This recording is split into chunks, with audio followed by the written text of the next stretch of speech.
जय हिंद दोस्तों, वंदे मातरम।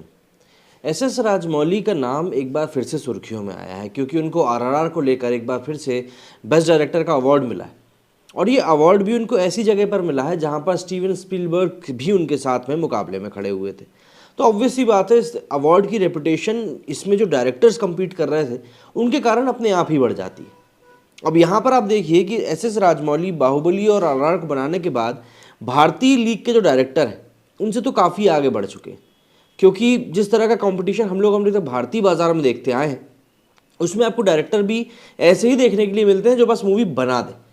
क्योंकि हमारे यहाँ के एक्टर्स आज की डेट में इतने ज़्यादा डोमिनेटिंग हो चुके हैं कि कहीं ना कहीं वही हर एक चीज़ में डोमिनेट करते हैं कि भाई कहानी क्या होगी, कहानी क्या नहीं होगी, किसको लिया जाएगा, किसको नहीं लिया जाएगा, राइटर कैसा होगा, हर एक चीज़ आज की डेट में एक्टर ही डिसाइड करते हैं।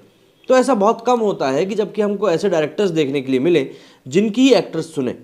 अब जब डायरेक्टर इतने समझदार होते हैं तो ऑब्वियस सी बात है उनके साथ ऐसे एक्टर्स काम ही नहीं करते।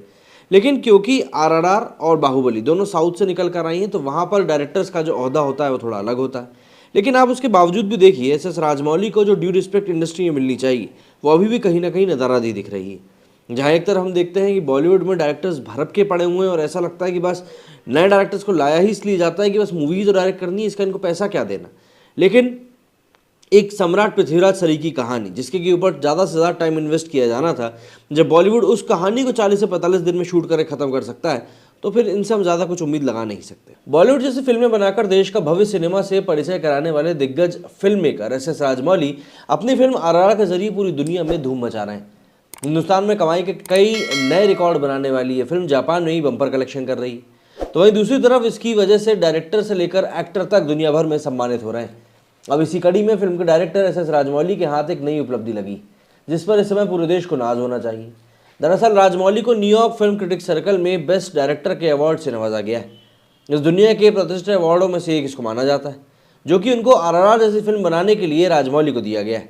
सिर्फ इतना ही नहीं, अवार्ड समारोह के दौरान एक हॉलीवुड एक्टर ने राजमौली को हॉलीवुड आकर फिल्में बनाने का निमंत्रण भी दिया।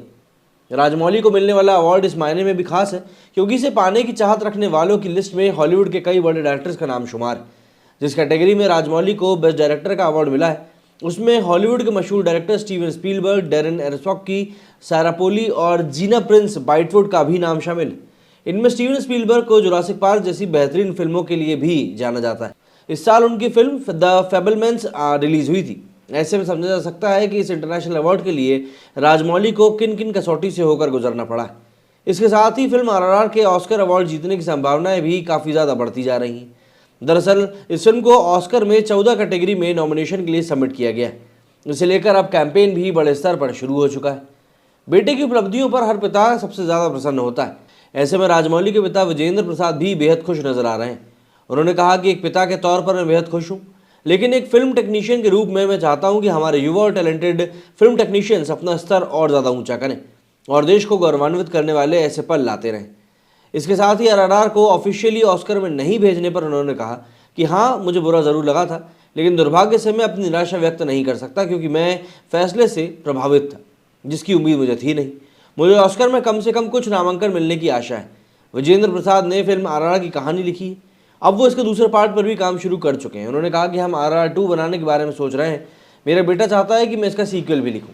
दरअसल आरआरआर हो या फिर बाहुबली, इन फिल्मों की शानदार सफलता का सबसे बड़ा श्रेय एस राजमौली को जाता है।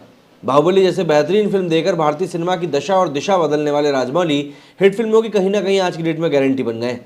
राजमौली एक ऐसे डायरेक्टर हैं जिनकी फिल्मों में काम करने वाला एक्टर भी सुपरस्टार बन जाता है। लेकिन राजमौली महज एक दिन में इस मुकाम पर नहीं पहुंचे। उनकी सफलता के पीछे उनकी सालों की तपस्या है, उनकी दूरगामी सोच है। जब बाहुबली फिल्म का निर्माण हो रहा था उस वक्त उन्होंने खुद को और फिल्म की पूरी टीम को 5 साल के लिए कैद कर लिया था।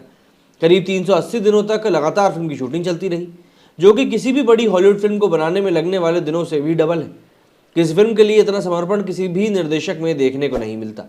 राजमौली की सोच और समर्पण का नतीजा है कि उनकी फिल्में इतिहास रचती, बॉक्स ऑफिस पर नित नए रिकॉर्ड बनाती, वरना एक डायरेक्टर की साख पर 550 करोड़ रुपए दांव पर लगाने की हिम्मत जरूर हो चाहिए। लेकिन दांव लगाने वाले को भी पता होता है कि उनकी फिल्म में लगने वाला एक एक पाई वसूली जाएगी। इसके बाद जो मुनाफा आएगा वो हर किसी को हैरान कर देने वाला होगा। एग्जाम्पल के लिए आरआरआर को ही ले लीजिए। इस फिल्म ने अपनी लागत के मुकाबले दुगनों से भी ज़्यादा कमाई करी। फिल्म का वर्ल्ड वाइड कलेक्शन करीब 1100 करोड़ रुपए। इसके अलावा जापान में अभी फिल्म अंधाधुन कमाई कर रही। जापान में 209 स्क्रीन्स और 31 IMAX स्क्रीन पर इसको रिलीज़ किया गया है और वहाँ कमाई का फिलहाल आंकड़ा 20 करोड़ रुपए पार कर चुका है और एक अनुमान है कि फिल्म यहाँ पर भी 30 से 40 करोड़ रुपए कमाएगी। तो ऐसे में SS राजमौली की जितनी इस समय तारीफ होनी चाहिए उतनी कम है। क्यों? क्योंकि जिस स्तर पे जाकर आज की डेट में वो कम्पीट कर रहे हैं, कहीं ना कहीं वो स्तर उन्होंने ही निकाला है। क्योंकि आप देखिए, भारत से कोई भी एक्टर, कोई भी डायरेक्टर इतने बड़े मुकाम तक नहीं पहुंचा। चर्चाएं ज़रूर होती हैं, बातें ज़रूर होती हैं, लेकिन उसको अटेन करना एक रिस्पेक्ट के साथ, वो अपने आप में ही एक अलग चुनौती होती है। क्योंकि जहाँ पर बात कला की आती है, वहाँ पर आप सिर्फ और सिर्फ कला से ही कम्पीट कर सकते हैं और कोई फैक्टर वहाँ पर काम नहीं आता, न पब्लिक, न पैसा, न कुछ भी नहीं।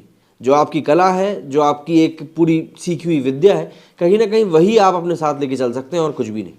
ऐसे में आप देखेंगे कि बॉलीवुड एक बार फिर से चुप्पी साध के बैठा हुआ है, किसी को कोई मतलब ही नहीं है। यहाँ पर तो अभी भी वही सब बातें चल रही हैं कि भैया कैसे भी करके बस एक वो मसाला एंटरटेनिंग मूवी बनाओ और पैसा छापते जाओ। जब तक आप नाम बनाने की नहीं सोचोगे, तब तक आप मूवी से सिर्फ और सिर्फ पैसा कमाने की ही सोचते रहोगे। और जहाँ आपने नाम बनाने की सोची तो पैसा अपने आप चला आएगा। आपका क्या कहना है इस बारे में मुझे कमेंट करके ज़रूर बताइएगा। मेरे स्टूडियो फिलहाल नहीं। जय हिंद, जय भारत।